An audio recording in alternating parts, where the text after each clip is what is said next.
Hi everyone, I'm Madeline, and for my debate, I will be arguing Debate 3, Side B, which is states do not have to suspend protecting human rights for security reasons. For this debate, I'll be speaking more generally in the sense that I won't be focusing on any one given state. However, I am going to pose my argument using a set of real-life examples. I found when formulating my debate that this format just made the most sense and helped demonstrate the more generalized points that I'm making in a way that's easier to understand.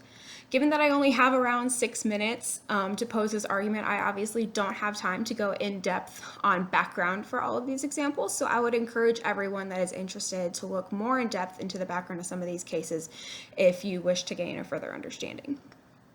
Before I dive into specific examples, I want to begin with just the definition of human rights. As defined by the UN, and this is a direct quote from their website, human rights are rights inherent to all human beings, regardless of race, sex, nationality, ethnicity, language, religion, or any other status. Human rights include the right to life, liberty, freedom from slavery and torture, freedom of opinion and expression, the right to work and education, and many more. Everyone is entitled to these rights without discrimination.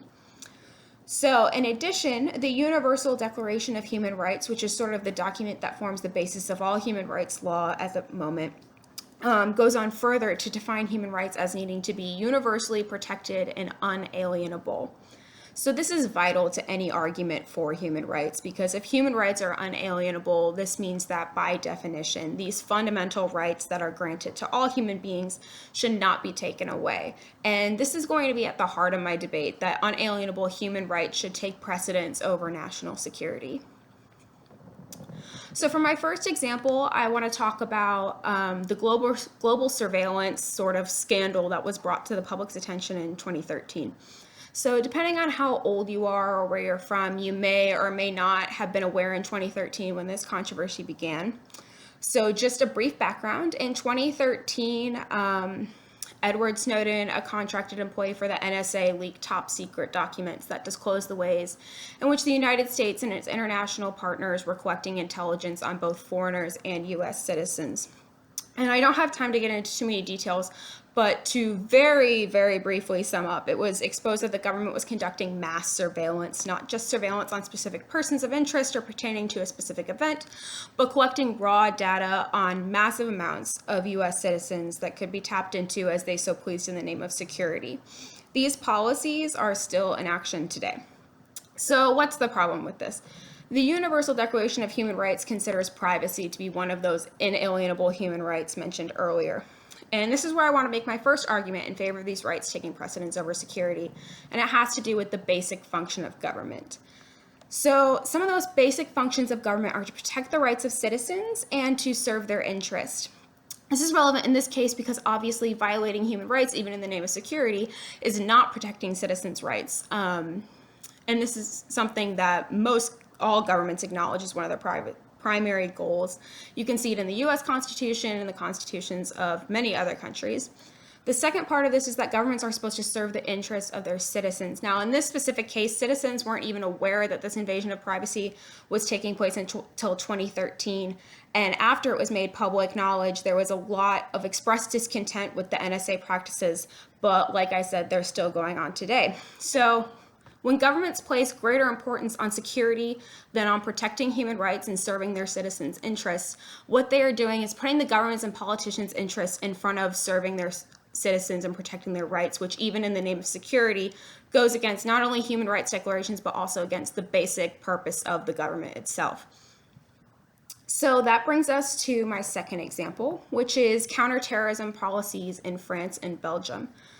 So quick background, in late 2015 and early 2016, attacks carried out by ISIS killed and injured hundreds of people in France and Belgium. In response to these attacks, France and Belgium began enacting new counterterrorism laws and regulations. And some of these include opportunities for the government to strip citizenship, restrict travel, and withhold passports, along with gathering information from telecommunication firms about clients.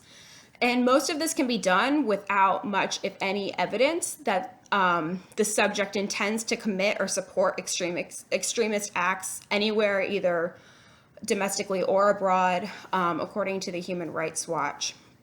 So what's the problem with this? We've already touched on the collection of information and right to privacy in the last example, so I'm going to focus on some other aspects of these laws. One major issue with these laws is the lack of evidence required to enforce these limitations on people's freedoms. So here is where I want to acknowledge that there are certain instances which are clearly defined by law, in which people's freedoms, like the freedom of movement, are restricted. An example of this is when someone is convicted of a crime and sentenced to time in prison. Their freedom of movement is somewhat limited, for at least temporarily. However, when this happens, the judiciary system is involved and it requires damning evidence. And the laws in question that we're talking about here omit participation of the judiciary, and they do not require evidence, if at all, to enforce. So when this is the case, these laws and regulations, with little to no evidence required to enforce them, enacted in the name of counterterrorism, lead to profiling and the singling out of people based on ethnicity and religion.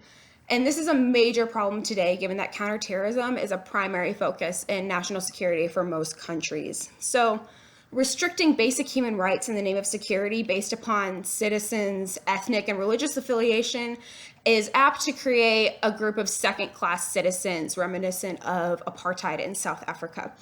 And the point here and throughout this whole debate is not whether these are or are not violations of human rights. They clearly are. The point is that these policies that put greater significance on security than on protecting and upholding human rights can have long-lasting detrimental effects on society. This is not meant to undermine terrorism as a valid security concern. However, some research shows that current policy and strategies, including those focused on restricting freedoms, is not in any way evidence-based and lacking in systematic evaluation, that in addition to previous points, there may be more effective counterterrorism strategies that do not involve infringing upon human rights. So just to quickly recap so far, we've touched on arguments surrounding the function of governments, the wide-reaching societal impacts of suspending rights, and that suspending rights may not even be an effective strategy in many situations it's used in. Well, given in the context of specific examples, these arguments are relevant to many instances of human rights suspensions in the name of security. So the last argument I want to make is one of objectivity regarding human rights. There is currently not one guiding document or declaration that lays out acceptable instances of when and where human rights can and cannot be suspended, and if there are any human rights that are exempt from such suspensions and what they are. Instead, there are many treaties attempting to do this, and there's no single consensus among them. So this means that what is acceptable is determined subjectively based on political considerations rather than a set of objective principles. The result is not situations in which suspending human rights is universally accepted. The result is Western developed countries that hold more influence and power are permitted to decide when it's acceptable to disregard fundamental human rights, and countries with less power and influence bear the burden of accountability in that regard. So in reality, suspending human rights is not a question of security. It is a question of who has the power to decide what ends justify the means of violating people's inalienable rights. Therefore, from an objective standpoint, human rights should never be infringed upon, and no country, group, or organization should have the power to decide otherwise. Thank you.